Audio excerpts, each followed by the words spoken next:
Olá, amigos do Saber Direito Responde. Meu nome é Alexandre Ávalo, sou professor de Direito Processual Civil e Direito Constitucional da graduação e pós-graduação e de cursos preparatórios. Nessa semana, discutimos aí o direito processual, mais precisamente o tema recursos, à luz da doutrina e da jurisprudência, a teoria geral dos recursos.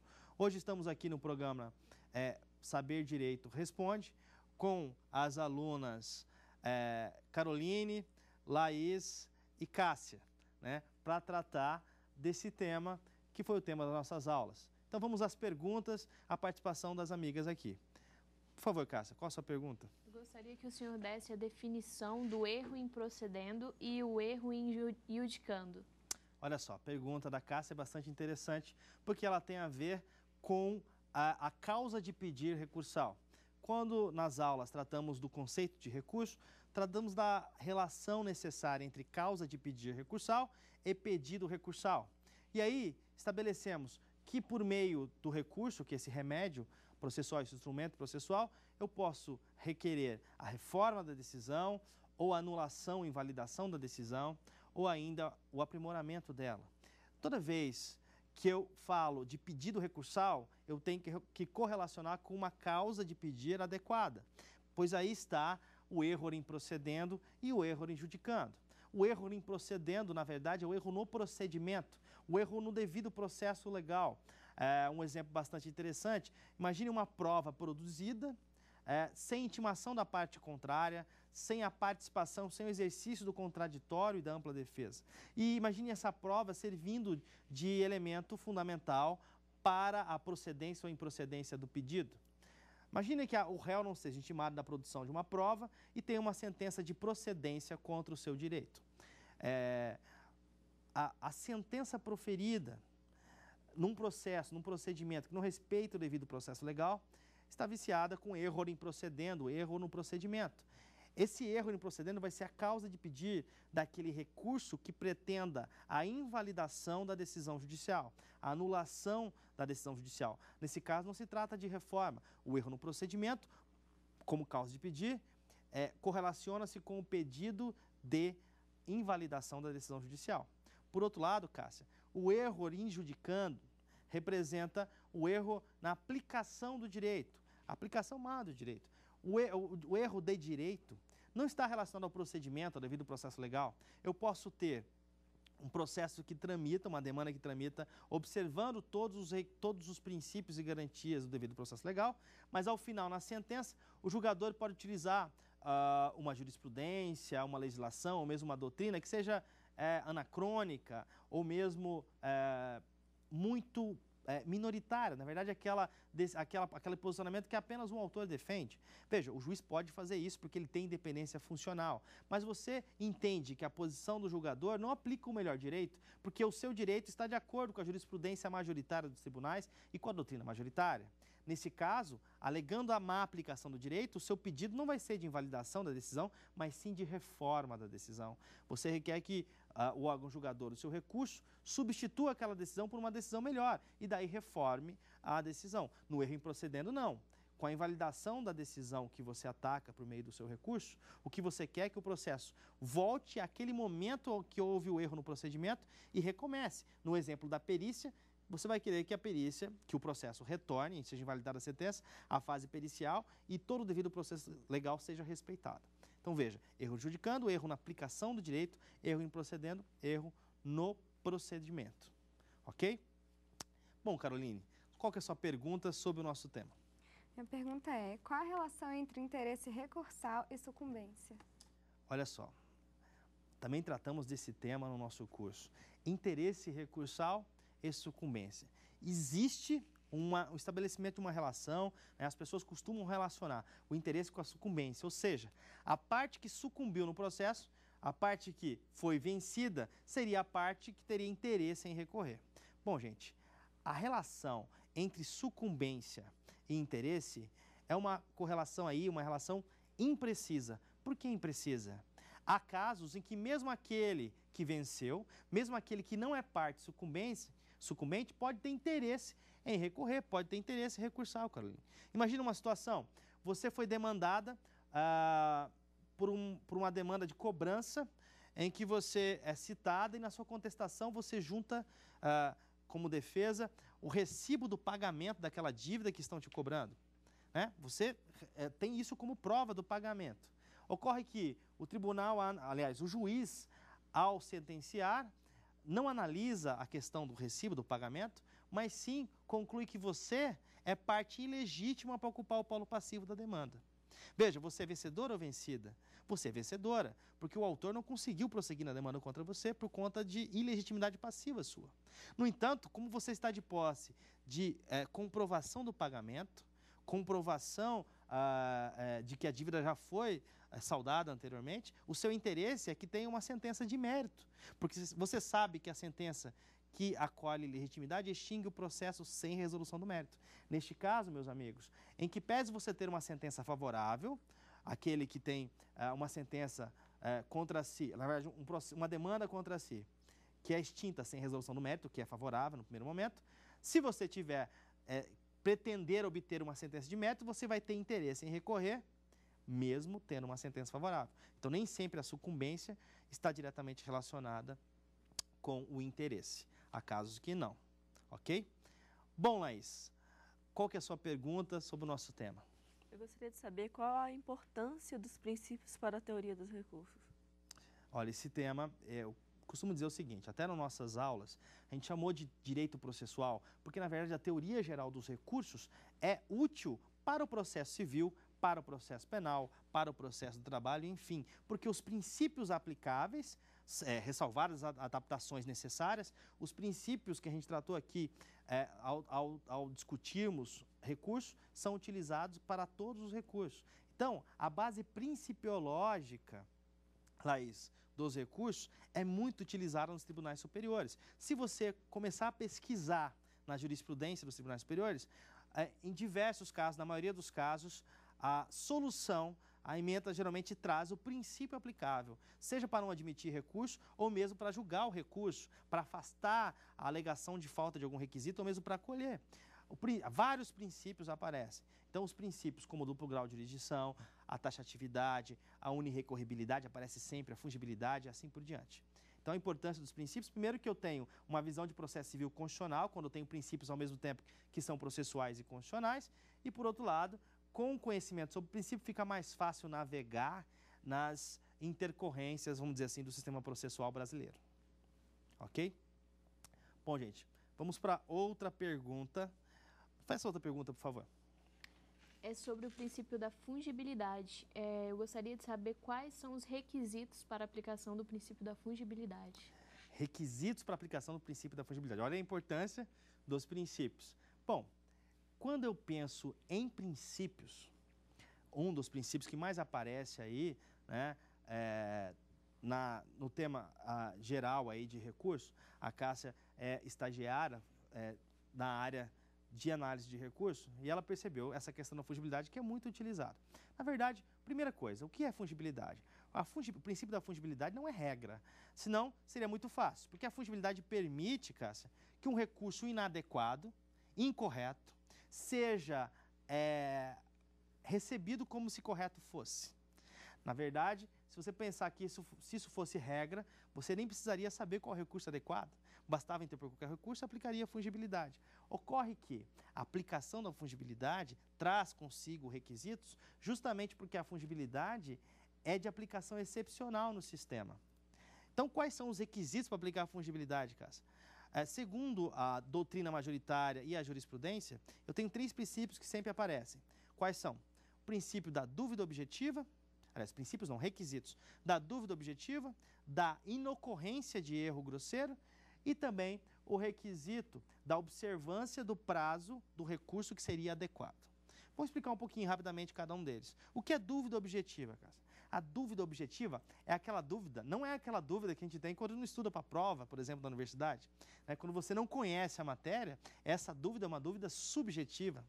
É aquela dúvida do não conhecimento sobre o tema. A dúvida subjetiva não se aplica como requisito da fungibilidade, mas sim a dúvida objetiva. O que é a dúvida objetiva, então, professor? Dúvida objetiva é a dúvida que transcende a pessoa do recorrente. É aquela dúvida que está presente na jurisprudência, na doutrina. Então, imagina que você está estudando determinado recurso, abre um livro de processo civil, o livro diz o seguinte: para tal decisão cabe tal recurso. Você abre outro autor, ele diz que é outro recurso. Aí você vai na jurisprudência, o Tribunal X diz que o recurso cabível para aquele ato é o recurso 1, o outro que é o recurso 2. Veja, aí eu tenho dúvida objetiva. Não é a sua dúvida só, é a dúvida de todos. É a dúvida que permeia aí o ordenamento jurídico e os aplicadores do direito.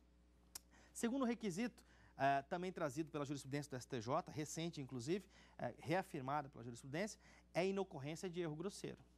Para eu aceitar um recurso inadequado como se adequado fosse, você não pode incidir em erro grosseiro. O que seria o erro grosseiro? O erro grosseiro seria aquele erro que não é comum, não é comum de se ter. O sujeito tem uma decisão interlocutória e, ao invés de interpor agravo, interpõe recurso extraordinário direto para o STF. Obviamente, jamais será aplicada aí a fungibilidade, porque o erro é abissal. Agora, imagina o terceiro requisito, o requisito da observância do prazo adequado.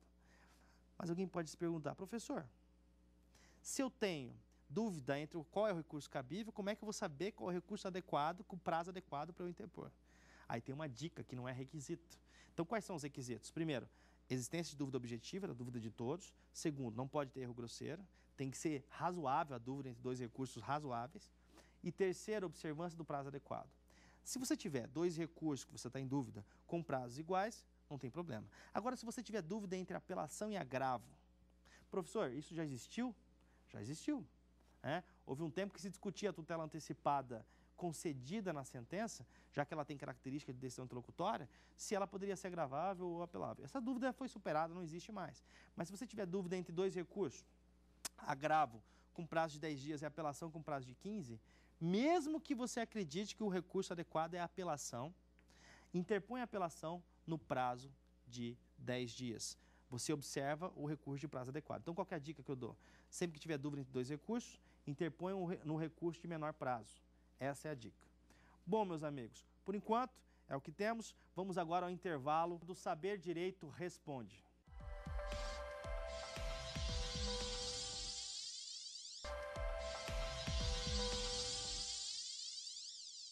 Alô, amigos do Saber Direito Responde. Estamos de volta aí com as nossas perguntas. Vamos então à próxima pergunta da colega Caroline. Gostaria de saber quando a apelação é recebida somente no efeito devolutivo.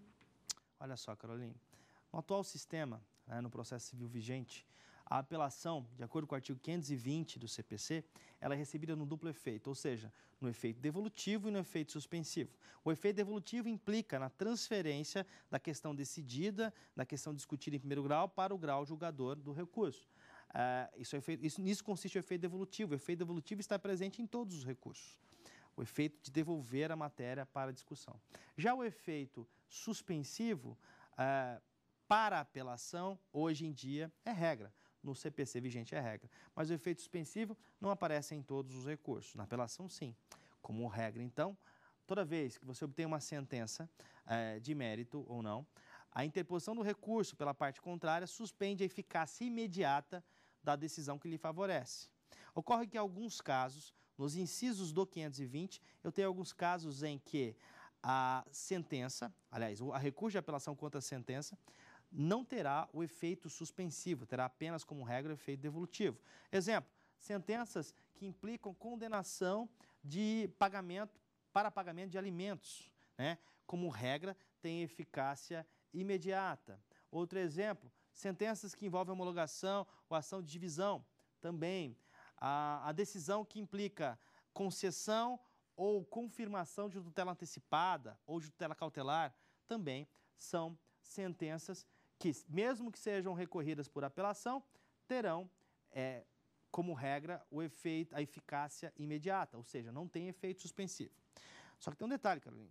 Mesmo nos casos em que o 520, ali nos incisos, diz que não tem um efeito suspensivo automático, ainda assim é possível, nos termos do 558 do CPC, você buscar a obtenção desse efeito suspensivo, que não será automático, mas que poderá ser concedido mediante requerimento e decisão, toda vez que você demonstrar o perigo de dano irreparável, caso aquela decisão, aquela sentença, repercuta efeitos imediatos. Aí sim você pode buscar, mas nessas exceções do 520, onde não tem efeito suspensivo automático, caso você nada faça, não haverá efeito suspensivo. Ok? Bom, vamos à nossa próxima pergunta. O senhor poderia definir para mim, fazendo um favor, o que significa juízo ad quem e juízo a quo?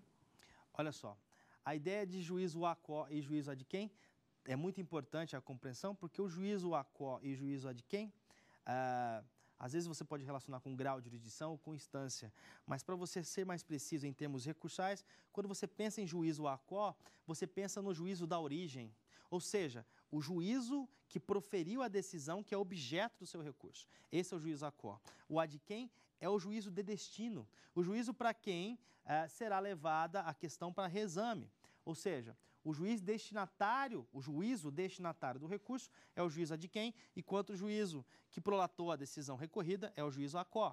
Professor, então o juízo a quo é sempre o juiz da primeira instância, do primeiro grau? Olha só, gente, depende do recurso. Por exemplo, eu tenho um juiz em primeiro grau atuando, por exemplo, na análise de um processo que começa aí em primeira instância, com o juiz no interior, imagine isso. Dessa decisão do juiz a quo eu posso ter recurso de apelação, e aí, no recurso de apelação, o a quo será o juízo que proferir a sentença e o ad quem será o tribunal. Mas, quando eu tenho a última decisão proferida, o último acórdão pelo tribunal, ainda cabe recursos extremos, recurso especial e recurso extraordinário. Com relação ao recurso especial e recurso extraordinário, qual será o juízo a quo? Será o tribunal, porque é a decisão que você pretende impugnar, a origem dela no tribunal. Então, em relação ao recurso especial e extraordinário, o juízo a quo será o tribunal e o ad quem será o de destino. Então, o que interessa é saber onde você está e para onde pretende ir. O juízo onde você está, o juízo que proferiu uma decisão que lhe causa inconformismo, da qual você pretende ver impugnada e reexaminada, esse é o juízo a quo. E o destinatário do recurso, o ad quem. Ok? Vamos lá, a próxima pergunta, Cássia, por favor. Gostaria que o senhor diferenciasse recurso e remessa necessária ou reexame necessário. Ótima pergunta. Olha só, quando a gente tratou nas nossas aulas sobre recurso, a gente esclareceu um ponto muito importante. Na verdade, recurso é a espécie do gênero meios de impugnação de decisões judiciais ou de atos judiciais. Entre os meios de impugnação de decisões judiciais, primeira coisa, aí eu tenho que falar um pouco do conceito de recurso. Recurso, no conceito do professor Barbosa Moreira, é um remédio voluntário, um meio de impugnação voluntário, que ocorre dentro do mesmo processo e que tem por objetivo, pode ensejar a reforma e validação ou aprimoramento da decisão. Essa é a definição de recurso. Mas recurso não é a única espécie, não é o único meio de impugnação. É apenas um dos meios de impugnação de decisão judicial, um dos meios de reexame de decisão judicial. Além dos recursos, eu tenho as ações impugnativas, ações autônomas impugnativas, que são as ações que têm por objeto também impugnar a decisão judicial, só que elas não ocorrem dentro do mesmo processo como é o recurso, porque o recurso é uma extensão do direito de ação, promove o prolongamento da demanda, enquanto a ação rescisória pressupõe, por exemplo, o trânsito em julgado. Quando não cabe mais recurso, eu tenho um prazo de 2 anos. Ambos, tanto o recurso como a ação impugnativa, têm por objetivo impugnar a decisão judicial, só que um primeiro dentro do mesmo processo e o segundo em outro processo. Ação impugnativa. Ambos podem ensejar isso. No entanto, além essas duas formas de reexame, eu tenho no sistema processual brasileiro, principalmente, eu tenho em vários momentos, mas no artigo 475 está previsto, categoricamente, que as sentenças que implicam condenação da fazenda pública, como condição de eficácia dessas sentenças, eu tenho que ter o reexame necessário. O que ocorre, Cássia? Alguns autores ainda chamam o reexame de recurso de ofício. Mas se você pensar no conceito de recurso trazido pelo professor Barbosa Moreira, para ser recurso tem que ser meio, instrumento voluntário. E o reexame necessário, ou remessa necessária, na verdade o nome do Instituto é reexame necessário. Ele ocorre toda vez que a fazenda pública é condenada, e aí eu tenho algumas exceções, dependendo até 60 salários mínimos, enfim, não vem ao caso. Mas quando eu tenho, em regra, a fazenda pública condenada, como condição de eficácia da sentença, o juiz tem que remeter os autos para reexame necessário. O reexame necessário vai acontecer mesmo que as partes não recorram. Então, você pensa que o autor e o réu estão conformados com a decisão. Se o autor e o réu estiverem conformados com a decisão judicial, mesmo assim, se a decisão implicou condenação contra a fazenda pública, essa decisão será submetida ao reexame como condição de eficácia. Eis aí o reexame necessário, ok? Próxima pergunta, por favor, Carolina. Gostaria de saber se cabe embargo de declaração de decisão interlocutória. Olha só, o embargo de declaração é aquele recurso que a gente aprendeu, que é um recurso que tem um pedido específico, que é o aprimoramento da decisão, seja para integrá-la ou para esclarecê-la, e tem como causa de pedir ou a omissão, contradição ou obscuridade. Bom, quando eu falo de embargo de declaração, à luz do CPC, eu não tenho qualquer restrição. À luz do CPC, cabe embargo de declaração, inclusive de decisão interlocutória. Ocorre, Caroline, recentemente, os nossos tribunais superiores, o STJ principalmente, tem entendido que das decisões monocráticas de relator, no âmbito do tribunal, seria incabível os embargos de declaração, cabendo apenas agravo regimental. Justamente por conta dessa interpretação jurisprudencial, que não está prevista expressamente no Código de Processo Civil, isso causa dúvida objetiva. Justamente por isso, hoje, se você embargar de decisão monocrática de relator, o seu recurso poderá ser recebido com um agravo regimental, aplicando-se aí o princípio da fungibilidade. Então, cabe, professor, de decisão interlocutória? Sim, em regra cabe. Ok? Vamos lá. A próxima pergunta, por favor. Explique os pressupostos genéricos de admissibilidade dos objetivos, que é o interesse em recorrer, e legitimidade. Olha só, a Laís está perguntando aqui sobre o interesse e a legitimidade. Bom, a legitimidade, principalmente, ela está prevista no 499. O 499 do CPC estabelece lá que quem pode recorrer, quem tem legitimidade para recorrer, seria a parte vencida, o terceiro prejudicado e o Ministério Público. Bom, esses são os legitimados previstos na lei. Aí eu tenho algumas nuances, né? Por exemplo, com relação ao terceiro prejudicado, o terceiro prejudicado é aquele que não é parte de um processo, mas tem uma decisão que lhe atinge de alguma forma. Ele jamais será intimado das decisões para poder recorrer. Mas sendo terceiro prejudicado, ele poderá recorrer à luz do 499, terá legitimidade.